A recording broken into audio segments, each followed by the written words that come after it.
Y'all, WWE PLEs are absolute garbage, and Backlash is a full-on example of everything that is wrong with the current state of PLEs, okay? These are absolute just trash shows. There's zero effort given to them, and of course, we have to talk about the 5 matches on every single card. It's getting unbearable. The fact that we can actually sit here and get 6 to 8 Raws and SmackDowns, basically, you know what I mean? Like 3 Raws, 3 SmackDowns, so it's like 6 to 8 shows total in between each of these PLEs, because they now do a PLE every 2 or 3 weeks, which means that you can't build anything mid to long term, because you're forced to pull out, short-term booked matches to throw out on these PLE cards or to throw out on Saturday Night Main Events. It's unacceptable. It is atrocious, and it ruins the excitement, it ruins the hype, and it ruins the build for all of these PLEs. And I'm looking at this Backlash card. You have Becky Lynch versus Lyra Valkyria. The build has been decent, I'll give you that. The Cena versus Orton match. The build has been very mediocre considering the two talents and the fact that we've only had, one full promo with them two talking to each other in 3 weeks? It's not good enough. You have the other stuff taking place. Dominic versus Penta has basically next to zero build. You have, what else is even on this card? I don't even remember. Pat McAfee versus Gunther?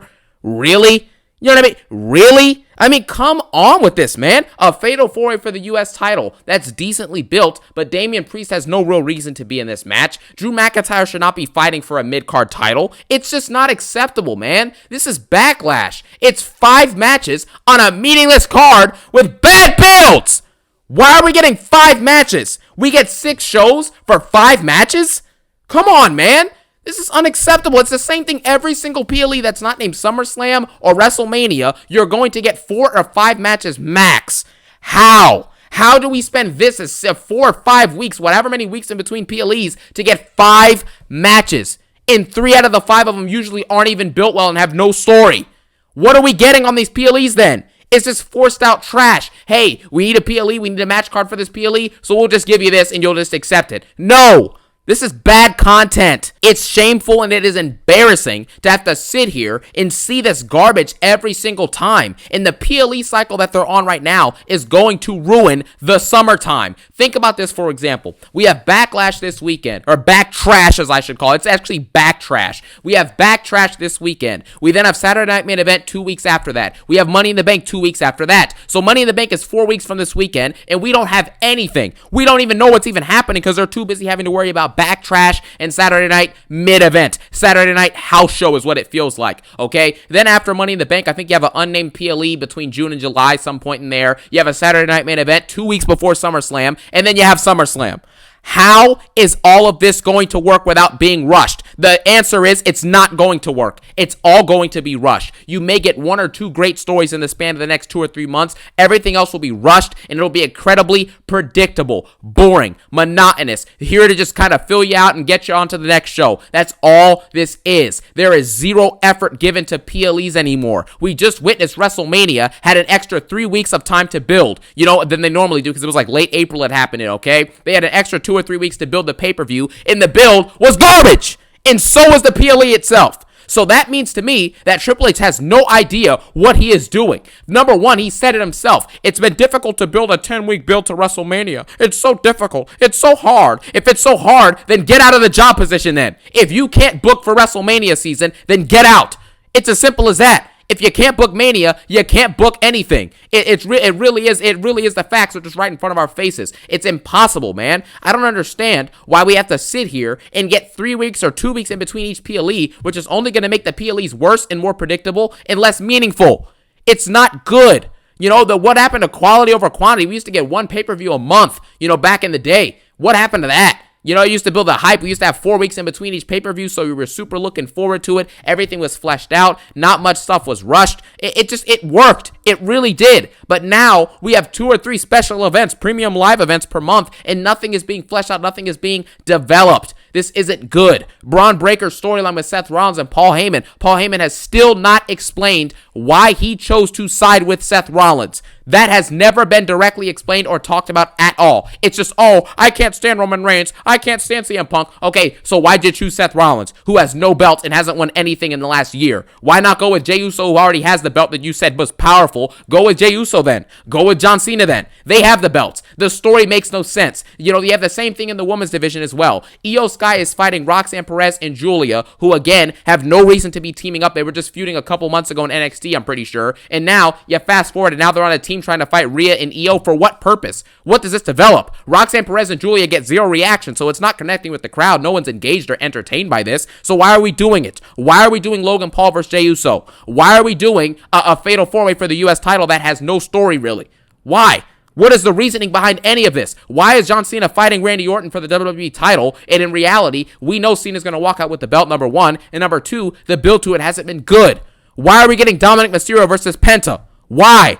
There's so many questions and so little answers. And the reason for this is because, number one, no match feels meaningful on these PLEs anymore. And you think about it for example, like the whole last year, all these meaningless PLEs, Clash at the Castle, and I think they had it in, Scotland last year, or whatever it was, right? You had Backlash last year. You had a situation where you had, what else was there? There was Crown Jewel. There was the King and Queen of the Ring. All of these pay-per-views I'm naming off, your Saturday Night Main Events, all of these pay-per-views I'm naming off, you look back at it, they're glorified house shows. Nothing meaningful happened on any of these PLEs for the most part. Literally, nothing happened on them. Nothing. No one's going back and rewatching those PLEs because nobody cares. It's not meaningful at all. Even Survivor Series last year, besides the main event with the War Games, the Bloodline versus OG Bloodline, what are we going to remember from that Survivor Series? Nothing. An awful Women's War Games match and nothing else took place. It has been an embarrassment. There is no reason why we should get this many PLEs in this such low quality. There's no substance to any of it. It's just content thrown to you in your face. And that's why I can't stand the current state of PLEs. When is the last time we had a PLE that wasn't a Mania or a SummerSlam where matches actually felt meaningful? Heck, matches weren't even meaningful at Mania. Getting New Day versus War Raiders, Charlotte Flair, Tiffany, bad build.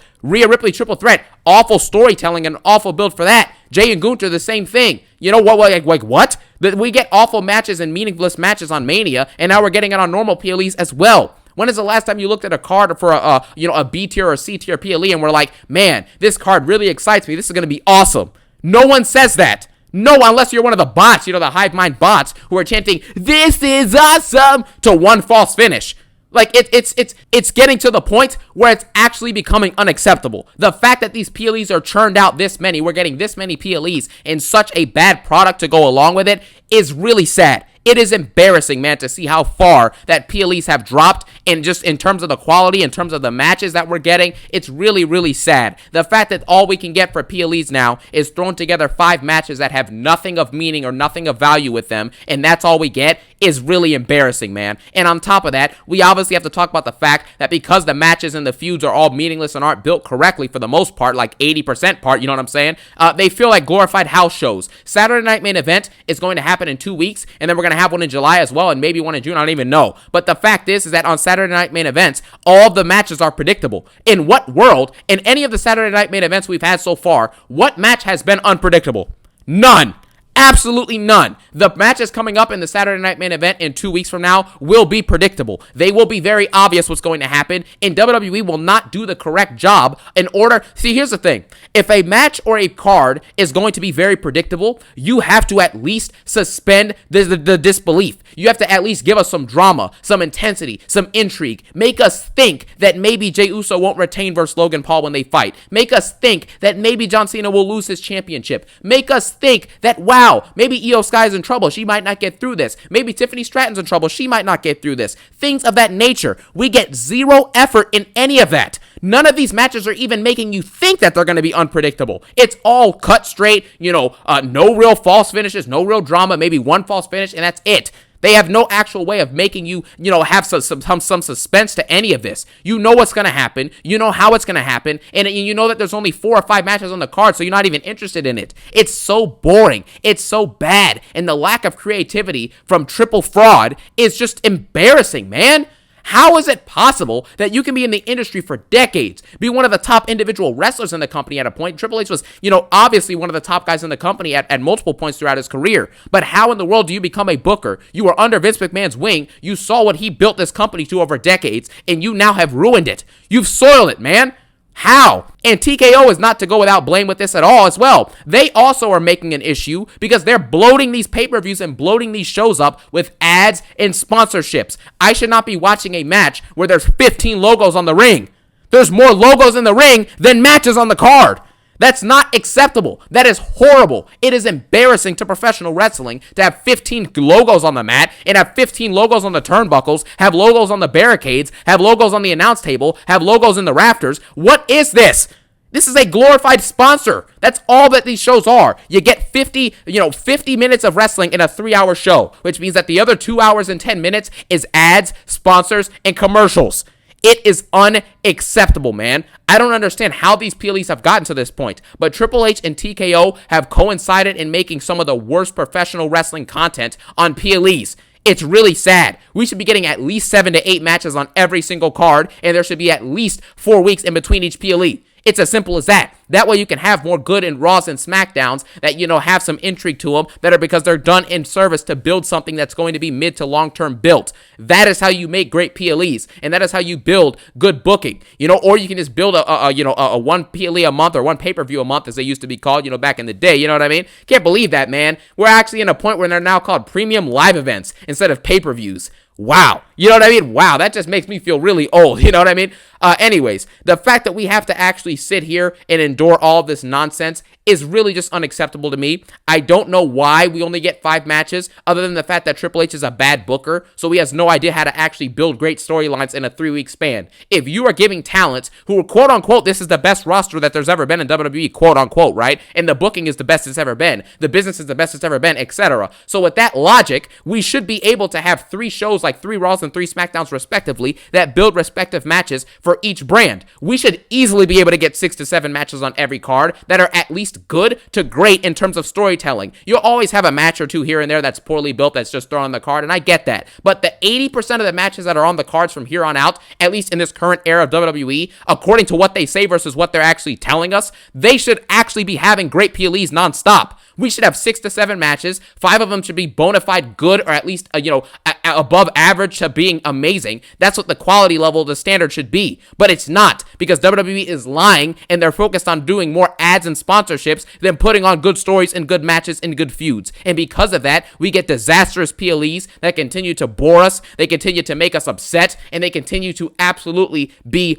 horrible. And so I thought about doing a back trash prediction video, but let's be honest, there's nothing to predict here. We know that Lyra Valkyria is likely going to retain, probably due to the help of Bayley, or she may just win clean, who knows. And then you have LA Knight, Drew, Jacob Fatu, and then you also have, who else in that match? Damian Priest, of course, and then I think, that's it, yes, fatal 4-way match for the U.S. title. Like, no one cares who's winning this match. We know Jacob Fatu is going to retain. You may get some solo shenanigans, but Jacob Fatu is going to retain his championship. We also have a situation where you have what are the other matches even on the card, man? You have the Intercontinental title with Penta and Dominic Mysterio. Like, no one cares. The mid-card is struggling in both divisions, quite frankly, and even with the U.S. Championship. The fact that Drew McIntyre, who was just winning a world title at Mania last year, is now going for the U.S. title shows me that you have nothing cooking on SmackDown, because the top guy on SmackDown, John Cena, is not showing up consistently, and he's not defending consistently. So what's the point? The best prize that everyone else can get is the U.S. title. So it makes Drew McIntyre just look like a loser, Not only can he continue to keep on losing these matches and, not wrestle for anything meaningful, but on top of that, he can't stop thinking about Punk. You know what I mean?